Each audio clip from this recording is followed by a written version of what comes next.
This is Freedom Investor Radio, and I'm John Pearl. It hit me like a freight train when I realized there was a better way. When I discovered that I could take my future into my own hands. When I realized I could invest my way to freedom. This is what I'm working towards. In each episode of Freedom Investor Radio, we will explore the tactics and strategies used by the top real estate investors and entrepreneurs in the nation.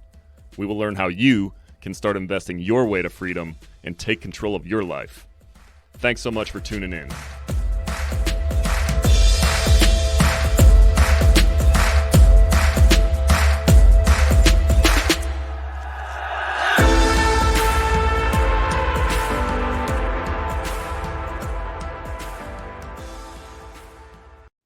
What's going on, everybody? Welcome back to another episode of Freedom Investor Radio. I'm your host, John Pearl, and today I am joined by Jason Wright, who is the founder and CEO of Intentionally Inspirational. Jason, welcome to the show today. Thanks for having me, man. Excited to be here. Yeah, so Jason and we connected through a mastermind, and we've met up a couple times in person. And honestly, every time we meet up, it feels like we've known each other forever. So I'm super excited to have you on the show and just talk shop. So Jason, I'm going to pass it over to you. Why don't you tell us what you do now and give us the high level of how you got there? Cool. So what do I do now? It's interesting. The main business focus is I was getting better at talking about this, but we're a very niche digital marketing company. So we're niche by platform. We only work in active campaign. We help people with what happens after somebody joins your list. And 99% of our new business is with capital raisers. So we're super niche. It was never the plan. None of it was the plan. As you move down paths in life of opportunity, if you pay attention, there will be opportunities to pivot. So we've pivoted 4 or 5 times over the last 7 years and ended up here. But you don't know, this will be a surprise as well. I also have a capital raising company of my own, which I look to get off the ground and get moving in 2023. So there's a bit about what I'm up to these days.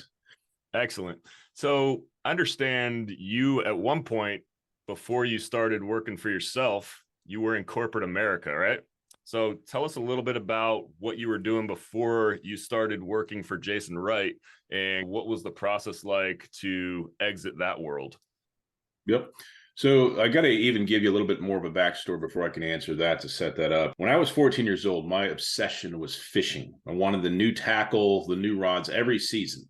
Bass Pro Shops, I blame them for that, but loved fishing. I could walk to different ponds and things like that. My mom reached a point where I said, hey, some more tackle I want to buy at the street at this place called Galleons, which is no longer in business. And she said, I'm done. Like, you don't need any more tackle.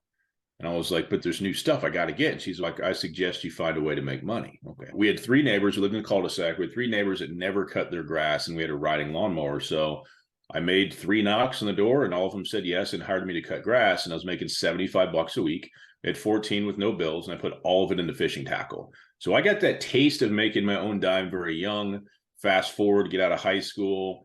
I was changing oil at a place right after my senior year, and I was like, this sucks. Started a landscaping company. For the next 7 years, again, got the taste of my own freedom. And then everybody told me, even my girlfriend, who is now my wife, we've been together 20 years now, everybody told me back then, you need to go to college. That's what successful people do. And even though it felt like the wrong move, I did it to appease my wife, my family, and her family. So I was in corporate America for about 7 years. Started in HR and sales and got into some safety as well. And the common thread with all those roles was people. I've always been good with people. I've been a good communicator. People have always naturally followed me. I eventually reached a point. I was working for this guy that was worth $300 million, self-made guy. And he was okay, right? Sometimes I beat on him, but he wasn't like overly smart or overly good with people. He just felt average to me. And I was like, man, if this guy can build this empire, surely I can pay my bills and work from home. I was like, come on, like, I'm not a dumb guy. And I was commuting 2 hours a day, was doing a job that I didn't really want to do. And I was like, I don't want to do this career path thing anymore. Like, I'm getting very fed up. And something about me, when I'm done, like when I say I'm done with something, something changes immediately. I just reached that point. I started saying, man, I've made a little money online before writing. There's got to be something I can do online so that I can work from home. And I just wanted control over my time. I didn't want to commute anymore. That was the number one thing. The income and all that's great, but control over your time, the thing you can't get back, was the driving force.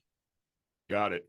So going back, knowing what you know now, what advice would you have given to your younger self? Would you have told your younger self to go to college? That's a big topic I hear a lot right now. And I, similarly to you, honestly, if it wasn't for my dad, I would not have gone to college. Ultimately, I'm glad I did. It ended up being a good thing, but I don't use the actual degree that I got in college for anything. There's people skills and other things that come with going to college, but what are your thoughts on that?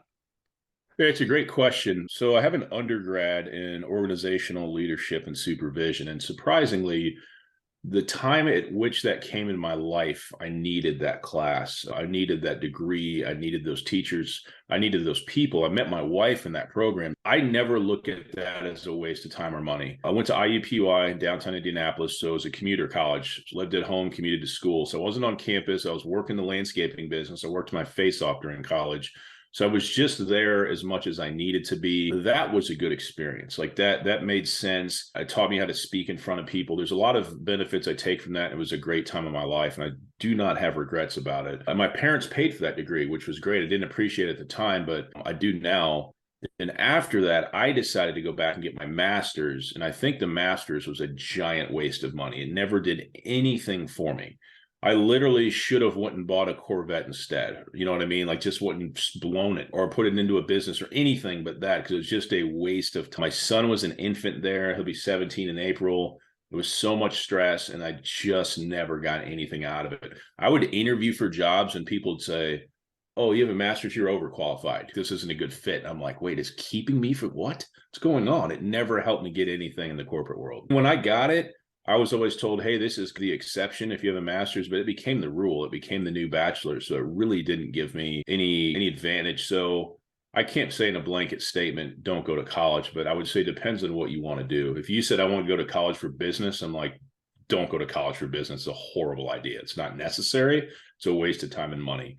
You want to learn how to run a business, start one or help somebody who's got one. That's going to teach you what you need to know. You want to be a doctor, dentist, engineer, you have to go to college.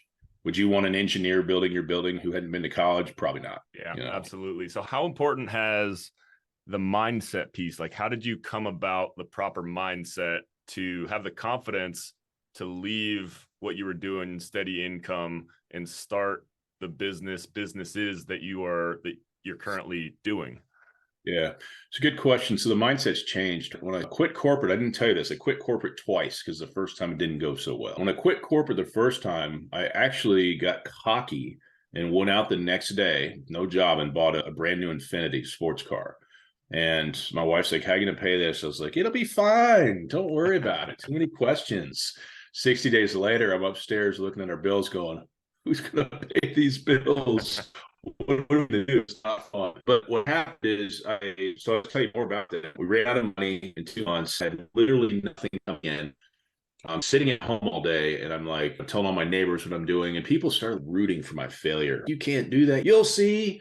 So I had to beg my mom's sister. I was like, hey, talking to my aunt, I've got us in a really bad spot. Can you help us buy groceries for 6 months? We're screwed. My kids were small. So she agreed. She's like, don't believe in what you're doing. I think you're an idiot. You better figure it out. So I sold tools and guns. I'm a big outdoorsman to pay our bills. And I worked my face off, odd jobs, whatever I could do. And eventually had to go back to corporate. Couldn't do it. But the pain of that situation, and more importantly, the people saying, I told you shouldn't do this, you idiot, you can't do this, people can't be successful doing this, that became my obsession.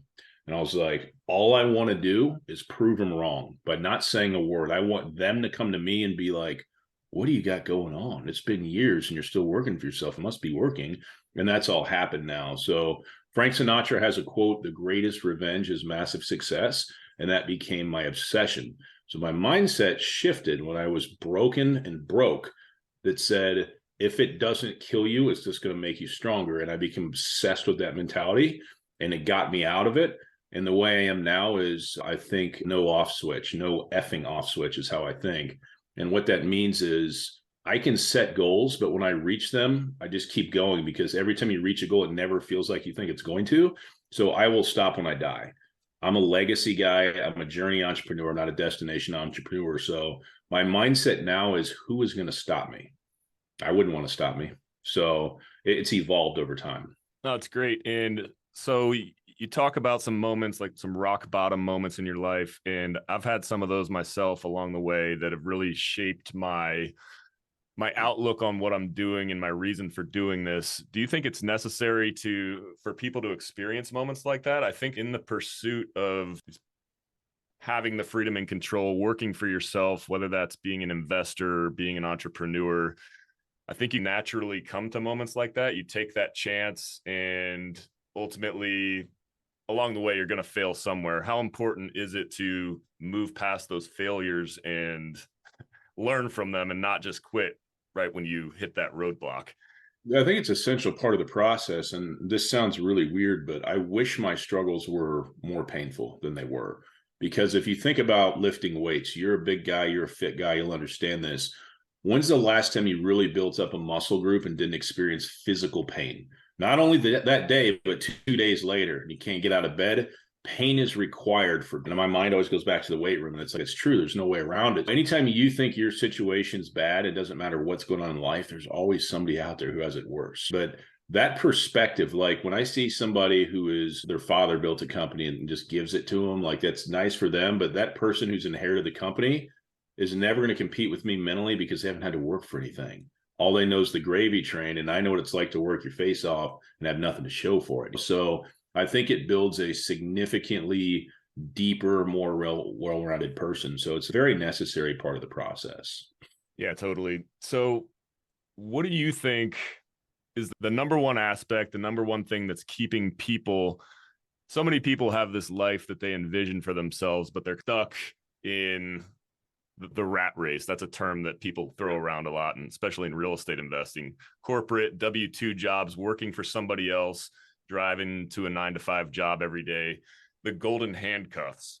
Now, we were talking about this before we started recording. Like, I have a good job, and like at one point, I'm just like, I got to experience financial freedom right now. But now I'm like, all right, look, this is a longer term play. Yeah, I want to work for myself ultimately, but that's also kind of something that could potentially be holding me back from experiencing my full potential right now. You were saying you completely cut it off and that you wouldn't recommend that for other people if you got a good thing going. But what do you think is holding people back from living the life of their dreams?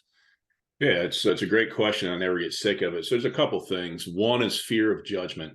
Oh my God, what will the neighbors think? What will my parents think? What will my spouse think? Some people don't have a supportive spouse. There was times in this journey my wife would have drove away and left if she could have. No joke. It can be brutal. So be careful there. The other thing is there's this really weird mentality that my job is safe. There's safety there. And let's talk about that for a second. My income streams a month number over 100 income streams a month individually lead to our monthly revenue. So I can't go out of business from this month to next month. They're not all going to go away in a month. It's not going to happen. So when you think about a W-2, you literally have one stream of income. You think that's safe? That's crazy. In hindsight, when you look at it, that's, oh my God, that's insane. One.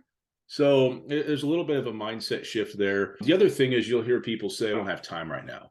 Okay, how many hours a week do you work? Oh, I work 50 hours and time with the kids and all that. Okay, what are you doing with the rest of that time? You have 168 hours a week. You need to relax. Relax from what? An 8-hour day? You're not doing anything. Even if you have 45 minutes a day to work on your business, don't waste that time watching TV, relaxing. Have you really earned the right to relax? These are conversations you need to have with yourself. I can't answer that for you. I don't ever stop moving, not because I think there's something wrong with relaxing. I always think about what I could be accomplishing. So I'm always moving. Tomorrow's not promised. So that's a piece of it. And the other piece is just fear of the unknown, right? What will I do about taxes? Here's an idea. You'll get a CPA or you'll get accounting software and you'll save for taxes. And if you don't save enough, guess what? There's plans to get you caught up. It'll be fine. Oh my God, what am I going to do about it? You'll go to the marketplace for your state and you'll buy benefits. It's that easy. There's no secret sauce. People used to always ask me, what are you going to do about taxes and benefits? You just pay them. You just buy them. It's not that hard. It's as easy as buying anything else. So a lot of these things you hear people throw out there, it's not in real life. It's not really a challenge. It's not difficult to do. And the final thing I'll say to you, and I'm saying a lot here because I'm passionate about it, is people give up too soon, right? There's the failure statistics on a business in the first 2 years. in this country are sky high. 90+% of people fail. And most people run out of time or money or just give up. The amount of people I have met, capital raisers, other entrepreneurs in the last 7 years that have just vanished is in the hundreds. Where'd this guy go? He's just gone. No trace of him. So slow and steady wins the race. If you stick at something long enough, good things will happen. Opportunities will come, I promise. Yeah, man, I love all of that. It's a topic I'm passionate about as well because I'm going through it right now. It's exactly what I'm doing. So you mentioned multiple streams of income. If you look at most millionaires, most high net worth individuals have multiple streams of income. Yep. I think you're the first person I've actually talked to who has over 100. That's amazing. But a lot of the millionaires, they have at least 5 or 6 streams of income, whether that's a business they own, different investments, real estate. That's why I personally love real estate and commercial real estate, because you can create multiple streams of income while working your W-2 job. You can invest in these assets with somebody else who does all the work. You can put a chunk of money in and receive passive income. So I love that. And then you were talking about the time piece. And this is a huge realization I came to because somebody slapped me in the face and told me exactly what you just said. Hey, you're working X amount of hours in the day and you're sleeping X amount of hours, but what about all the rest of that time? Yeah, you got to do the family, but what about after the kids go to bed? Are you just sitting there watching Netflix? Are you scrolling Instagram? There are better ways to make use of your time. And honestly, it's hard to not do that stuff. Generally, as a society, we're so caught up. Like there's all of these shiny objects out there that attract your attention. And it's so easy just to hop on and start scrolling mindlessly. So it takes active effort to not get caught up in that stuff. But honestly, building this business has become a hobby of mine. And now when people ask me what I do when I go on other podcasts, what do you like to do in your free time? I like to build the business in my free time because that's become a hobby. I'm building this business for my future self and I see the potential in it. And yes, our boy Hunter Thompson, I was listening to a podcast he was on. He says this all the time. If you just keep going, if you just keep working at it and you don't stop, you don't give up, the chance of failure is so low. You just have to keep going. You're going to develop the skill set and you're going to succeed eventually. So many good things there. But I want to get in something really quick. Yeah, go ahead. So the streams of income, I have basically 3 buckets of income, right? And within the affiliate marketing bucket, I have over 100 different people that pay me every month there. That's what I'm talking about there. Okay. So I just wanted to clarify that. And one thing I want to say, bridging on the back of what you just said, think about this. This is going to be interesting. When you find success, there's a moment, right? It's an email, it's a phone call, it's a conversation. So you have everything before that moment and then that moment, and you don't see it coming. So there's such a razor thin line of time between success and failure. How do you know it's not tomorrow? How do you know it's not 30 minutes from now? That's why if you stop, you're guaranteed to never succeed, because you don't know when that's going to happen. But when it happens, you can go, oh my God, just half an hour ago, I was complaining about this and now everything's different. There's a moment where it changes. We just don't know when it's going to be. Yeah, you were talking about before we hit record, talking about how there is times over maybe a year or so where not much is happening. Then bam, one day you meet the right person, the right opportunity comes up and everything changes overnight. So that's my outlook on this. Just keep going long enough and keep putting in the work and something good's going to happen. But I want to get into, so we've talked about the outlook on life and business, and I could talk about that all day, but I want to talk about email marketing. And so give us a little bit more detail about what it is for folks that may not be familiar with email marketing. Why is it so important for running a business? If you're running a business, I hope you know about email marketing, but tell us a little bit about that and some of the most important characteristics. Yeah, so one thing I'll share with you is something that happened to me just this last week. The reason you want to build your list, and that can be email, it can be text, it should be both, is because if you build a business on a social platform or more than one social platform, eventually this is going to happen to you. About 2 weeks ago, you get a notification from Facebook and it said, we decided your Facebook page doesn't meet our community standards. We've unpublished it. The business name is intentionally inspirational. How offensive, right?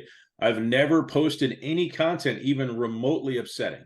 All I talk about is mindset, motivation, and marketing. So I'm like, what in the world? I don't care as much about the page, but that takes away my ability to use Facebook ads. You have to have a page to use Facebook ads. So I'm like, what in the world? So 10 days later, Facebook doesn't make it easy. I finally figured out how to contest that. And within 35 seconds, it was reversed. And I was like, is there even a person looking at this? How'd that happen so fast? So I don't know what the process is, but I literally had to think, okay, I was going to use Facebook ads to grow this, and Google and YouTube are different. So it's going to change my marketing plans for next year. But that's why you don't want to build your house on somebody else's platform. A list gives you an audience that you can own and control, right? You can talk to them for the most part the way you want to. It gives you a lot more control. So it's about taking that audience off of the platforms and keeping it to yourself. So things like I just described don't derail your business. If your only lead source is Instagram and Instagram says you're done, you got a problem. Like you're going to have a big problem with leads. Email marketing is so important because once people join your list, they're obviously joining in exchange for some kind of value, right? It might be a video series you have, could be a webinar, could be a simple PDF download, but you have an opportunity to build a relationship with somebody, right? An email contact is a real person, whether they use a real name or not, it's a real person. And like any relationship in life you care about, you should take that opportunity and introduce yourself, give them more than they expected, and don't ask for anything right away. It's a very simple concept, but it's the same thing we all do in our personal lives. And it's very effective. After you've had a phone call with somebody, whether you're talking about them investing with you, whether you're talking about them buying from you, in my case, the nurture, what happens after the phone call is incredibly powerful. And using automation to make sure emails and texts keep going out and give people the chance to talk to you, and then you dive in real time when they talk. It's just an amazing thing that lets you build a tight-knit audience, and it lets you make sales month after month forever. It's just a wonderful tool. And I always ask people, like in business, after the phone call of whatever you're doing, what happens next? And most people say nothing. And I'm like, you don't have any idea how much you're limiting the growth of your business. Like it's incredible. Like I have a buddy who does a crazy amount of revenue a month. And after the sales calls that people don't buy, they never talk to him again. I'm like, dude, you have no idea what you're leaving on the table. He just won't listen to me for some reason. So talk to us a little bit about funnels. So in marketing and business, the term funnel is thrown around a lot. There's top of the funnel, the things that are going to get people onto your list. The ultimate goal is to get people onto your email list, owning your traffic, as you were talking about previously. So talk to us a little bit about like top of funnel. If you could paint the picture for us, what are some ways, some outlets that are top of the funnel in order to attract people and then to get them into your funnel and ultimately onto your list? Yeah, it's a great question. So I always explain, and this will be really good for the audio listeners. So I always explain the funnel in three pieces: traffic, front end, back end. So traffic is grabbing attention online or offline and directing it somewhere, right? That somewhere is going to be a landing page, a website, a portal, that type of thing. And then once they get there, they need to have a reason to give you their information. So if you think about this, if you think about saying, hey, John, why don't you give me your email address and just trust me, I'm going to use it the right way. In exchange, I'm going to give you $50 worth of value about the things I know you're probably interested in if you're on this page. And then once they opt in, you give them that stuff through email and you get them into your world. And what you're really trying to do is you're trying to build that know and trust. I don't even know if people need to like you, but if they know you and they trust you, they'll do business with you. That's my experience. So those top of the funnel offers, like with me, I know my offer, I know my target audience. So I'll occasionally put new things out there to try to bring in more people, maybe in different niches and that type of thing. But you'll hear lead magnets thrown around. You can do challenges. You can do all kinds of things. Is different ideas to build that last. But those top of funnel offers are generally free. My best one for the client side of the business is a 20-minute call. So a phone call can be an offer. You're giving somebody 20 minutes of your time in exchange for their info. And those are very warm leads, and they generally become quite engaged, and a lot of them do business with us. I have found over time that if you simplify the way you think about funnels and you keep it very simple, it's much easier to execute on and much more successful. I used to make this topic so complicated, and it's just not necessary at all. Yeah, I can definitely relate on overcomplicating the process, but talk to us about etiquette with this. I've felt awkward. At first, I was just like, if I get your email address, I'm going to start pushing all this stuff out to you. And then I wanted it to be a more curated group.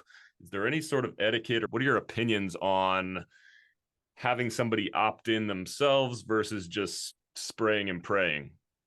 So when you say spraying and praying, are you talking about cold outreach? Are you talking about grabbing emails from where you shouldn't be grabbing them? Or what are we talking Yes, grabbing emails from where you shouldn't be grabbing them and sending them stuff, trying to convert them over to do what you're hoping to get them to do. Yeah. So I'm very old school in this. I'm a legit opt-in only kind of guy. So if you're on my list, it's because you opted into something. I'm not scraping emails. Now, in-person networking, if I give you a business card and I talk to you, I'll say, hey, John, when I get back to the office next week, I'll shoot you an email with my info. If you ever want to talk, let me know. And they're, okay, that's cool.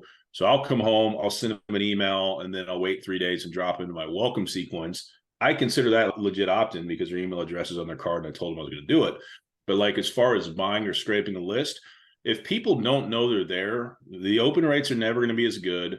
The response is going to probably be defensive or they're going to report you for spam. It's going to be a very different experience, right? It's like going to a party by choice or being kidnapped and they take off the blindfold and you're at a party you don't want to be at, right? You're going to be in a different mindset in each scenario because you were taken unwillingly.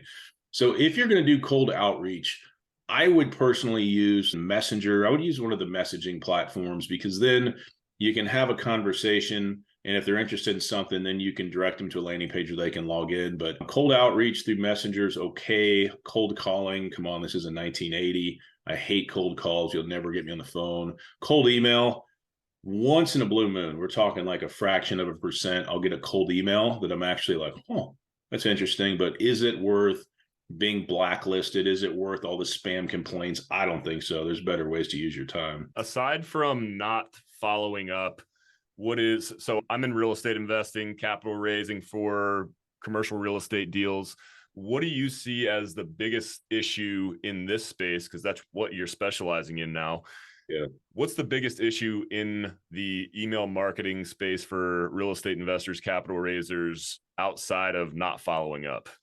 Yeah, it's just not keeping the relationship alive. So you're married. Think about if you didn't talk to your wife for 6 months, just cold turkey, not looking at you. Right. We're not speaking. Probably wouldn't go well, right? Yeah. So the mistake I see all the time is people say, hey, they opted into my list and they got a couple of emails and then I haven't talked to them. How long's it been? Oh, it's been 9 months. Why haven't you talked to them in 9 months? I don't have anything to say. I don't have a deal. You've got to learn to talk even when there's no deal to talk about. Talk about your journey, talk about the market, talk about why you got into this, talk about what you think is going to happen, talk about the pivots that you might make. It's okay to be human. The biggest mistake is if you're not making those regular touch points, people are going to forget you exist. And then that email list you work to build has zero value because nobody knows who the hell you are. So like any relationship you care about, it requires consistent effort. How can people stay out of the spam file, the spam box, and the promotions tab? Is there a way to do that? Yeah, it's like anything else, right? Whether you're a bourbon drinker or a wine drinker, like fine cigars, it doesn't happen overnight. It takes time. Yeah. So there's tools out there that can help your sending reputation. And as you send more and more from one email service provider, there's algorithms that we can affect behind the scenes that kind of give you a score, right, on your trust factor. So you need to send emails, you need to stack the deck in your favor with those tools, and you need to send content that people care about, right? And you need to send it to people who opt into your list, because if you just build a list yourself, it's never going to go well for you. So it takes time. I think my core domain has been running just right at 7 years, and we hit about 94% of the inboxes we send to, which is great, but doesn't happen overnight. So it's like anything else. Do the fundamentals, do it the right way, keep doing it. It just gets better with time. So you mentioned algorithms, and one thing that I remember you saying a while back is that it's more important to have a list of people who want to be on your list that are opening your emails than to have a large group of people, like these people who buy lists. They're like cold lists basically, and they have a super small open percentage rate. So what I've done is I pretty much took everybody that was not opening my emails and removed them from the list. And now the percentage is a lot higher for the open rate. Does that affect the overall success of your future automations campaigns? Absolutely. So I just helped another one of our mutual friends do the same thing. I want to see the list was maybe 5,000.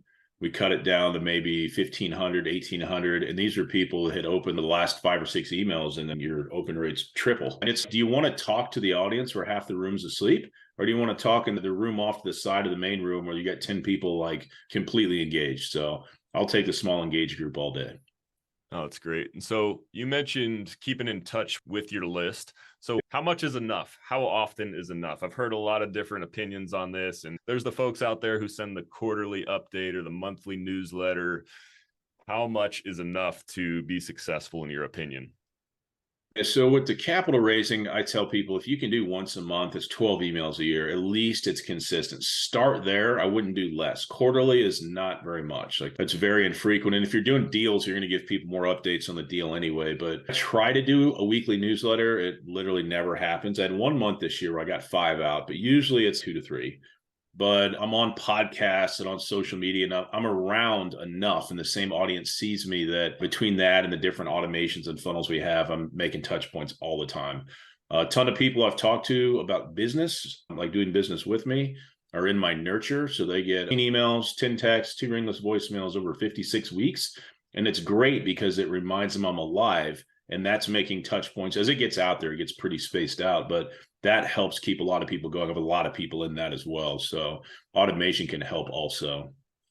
How big has I think you use sales message for the text messaging feature inside of all this? I have not implemented that yet, but I've seen in our network the success that other people are having.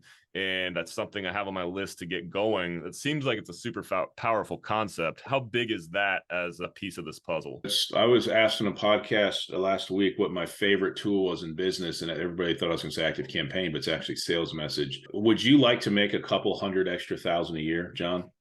Absolutely. That's what it's done for me this year. That tool has added a few extra 100,000 to my pay. So I think I pay them $25 a month. So it's a pretty good ROI. What's nice about it is some people, email is just hard to stand out, right? There's a lot of people that get emails, a lot of people sending emails, all the deliverability stuff. Text is just, that's easier to get in people's faces. There's a lot less competition. This time of year, you get some text. You don't get that many texts. Nobody does, not from companies. But if you do it right and you're conversational, people will just drop their guard and talk to you. So it makes overcoming objections, answering questions very easy. People just are in a different mindset. It's like they're in that friends and family mindset with text, and you got to use it the right way. The mistake people will make is they'll try to put a freaking blog post in a text. I'm like, 1 to 2 sentences. Point them somewhere. Hey, John, do you see that email sent you yesterday around noon? Send them a link. Hey, here's the link to the invoice you wanted, or here's the link to the webinar. Pop it right in text, or ask them an open-ended question. Hey, we talked a couple of weeks ago. What's your number one concern right now? Notice you haven't paid yet. They'll talk, they'll tell you. So it's very simple. All the texts I send are automated, unless you owe me money and I can't get a hold of you. If you'll respond to text, to be like, hey, bro, where are you? But if people reply, I get a little notification and I reply back in real time. And it's just stupid effective. It's just stupid effective. Now, again, I'm not cold texting people. I've at least spoken to them, or they've opted into one of my lead magnets and given me their phone number by choice. And I will say, this is for SMS. I'm not going to call you. Like, I don't want to call anybody, but it's unbelievably effective in all those ways. And it's extremely easy to use. Yeah, I can see after doing this for a while, I can see how when people aren't opening the emails and then people reach out to me like, hey man, really sorry. Like I've been looking for them. And then I looked last week and I had 7 emails from you in my spam folder or my junk email. And I could see how that would be a good way to mitigate those, or change those, stop those things from happening. So yeah, definitely going to be something I'm looking into. Let's talk about lists versus tags real quick. So we're Active Campaign guys. I'm not sure if other platforms, other CRMs use a similar concept, but tell us some of the best practices with lists versus tags. Okay. And I'll even take it a step further. So in all platforms, I'm just going to say, and I could be wrong, but I don't think I am. Everybody's got lists and tags. Okay. A lot of platforms will have this feature as well called list segments, and Active Campaign does as well. So if you think about lists, it is the broadest way to group people. In your world, it could be potential investor, investors, and like everybody, master contact list, right? Those are big lists. Now, tags are like digital Post-it notes. How can I give somebody in the investor list a tag to make them unique? Okay, this guy invested in deal 123 Maple Street. This guy invested in a different deal, or this guy came in and got my ebook. So I like tags because if I glance at somebody in my active campaign very quickly, I can see their journey. Oh, this person I met at the conference because it's tagged. I met them in Miami in October. Okay, I remember them. And look, they've got a few of my lead magnets. So tags are a way to just keep people more organized, even more narrow than the list level. So list is big, tags make it more specific. And then list segments, or if you want a very, very specific group of people based on a set of conditions. So that might look like this. Everybody who's on the master list who has these 3 tags and does not have this 4th tag, that would be a list segment. So it's a very specific group of people that you want to send a message to. So what's more important? I think I've actually come to this realization recently. Last year, I was focusing on like building the podcast, getting all this outreach, traveling to events, basically expanding my outward network. But what I realized is I did not have my internal systems completely locked down yet. So that's something I've been focusing a lot on right now. If we could just bring this all together, what is something that capital raisers, real estate investors in general should be focusing on right now in order to make their CRM more powerful, more effective? So you just illustrated something that I did myself and I see it every week. So if you think back to what I said about traffic front end, back end in the funnel, what you just described is that number one, that traffic, right? I want to let people know I exist. I want to expose people to the brand, which you've changed since then, right? And you want to do all this, but what you're basically doing is you're building the roof of the dream house, but you have no walls and you have no foundation, right? Hey, John, I want to come see the place. You're like, okay, but there's nowhere for you to go because there's no house, right? So what you need to do is you need to start with the back end of the funnel. What happens after people join the list, get that worked out and set up so that when you get traffic, you can tell people where to go. And when they opt in, there's a plan, right? So start with the end in mind and work backwards. It's the best advice I can give you. It's the best advice I give capital raisers every week. So get your email marketing, your automation set up in your CRM, then get your website and your landing pages hooked up to it. Then you focus on traffic for the rest of your life, getting in front of new relevant audiences and sharing your big, beautiful personality with them. Oh, that's great. So Jason, I want to let's talk about, before we get into the last question I ask everybody, tell us who would be the most ideal person to work with you and what kind of services you could provide for them. Because we've worked together and you've helped a ton of people in our network who specialize in raising capital for real estate. So what is the service that you have and what type of a person is the best fit to work with you? That's a great question. So we are active campaign specific. So if you're married to MailChimp or HubSpot, we can talk, but we'll never work together. So I'm not going to come work in your platform. So we're active campaign specific, and we like it because it's powerful, it's user friendly, it plays well with a bunch of stuff, and me and my team know it very well and can teach it very well. We help people nurture new potential investors coming to the list. We help people with the capital raising, and this is all from the marketing automation standpoint, from the email and the text side of things. Okay, I'm not going to help you run paid ads or anything like that. And we help people maintain contact with their current investors as well. A lot of people forget to keep in touch with the people that take care of them, and it'll be 2 years and they'll go, oh my God, I haven't spoken to John in 2 years. I hope he's okay. How did I let that happen? So we use automation to help in those areas. We're doing new stuff with contact scoring so you can see numerically who your most engaged contacts are, all kinds of things, but from a really high level. Those are the 3 areas we help with, and those are the 3 areas that people in this industry have the biggest pain points with. I've built everything from scratch. It's templatized. Everything can be modified. We just had one that was extremely custom, which is pretty fun to mess with, but we do a great job teaching it. We give you a lifetime warranty on answering questions and making sure it works. And it's a really unique and offering. Who is this for? This is for the person that's probably at least done one capital raise, so they know the pains of the process without the marketing automation. And it's not always the case. You'll get rookies and you'll get guys that have $500 million under management as well. So you get everything in between. But people will tell me sometimes, no, I need to focus on my logo first. And I'm like, and you have no idea what you're talking about. But I will tell you this. Are you talking about me right now?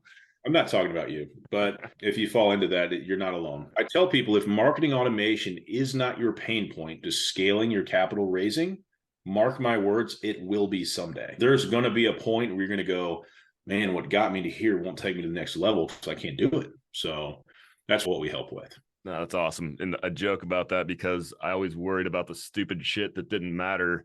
before getting all the stuff that actually did matter in place, like all this podcast set up, making sure it looked perfect, and definitely held me back from actually getting started for way too long. But Jason, this is the final question that I ask all of my guests. Quick background: I work at Diablo Canyon Nuclear Power Plant that was set to shut down in 2025. Now it's 2030. I made it my mission to replace my W-2 income with income from real estate by 2025. Even though the close down date has changed, my goal is still the same.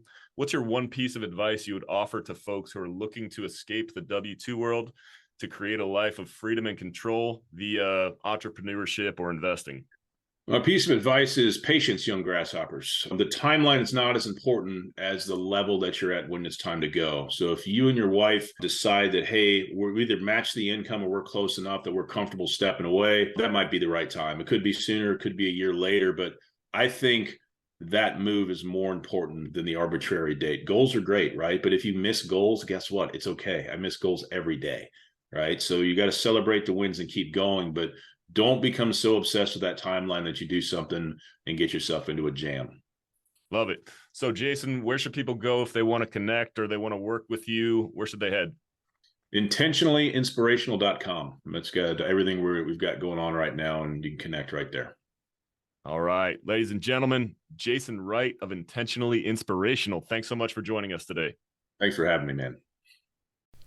Thank you for listening to Freedom Investor Radio. If you like what you heard, make sure to rate, review, subscribe, and share with a friend. Thanks again for listening.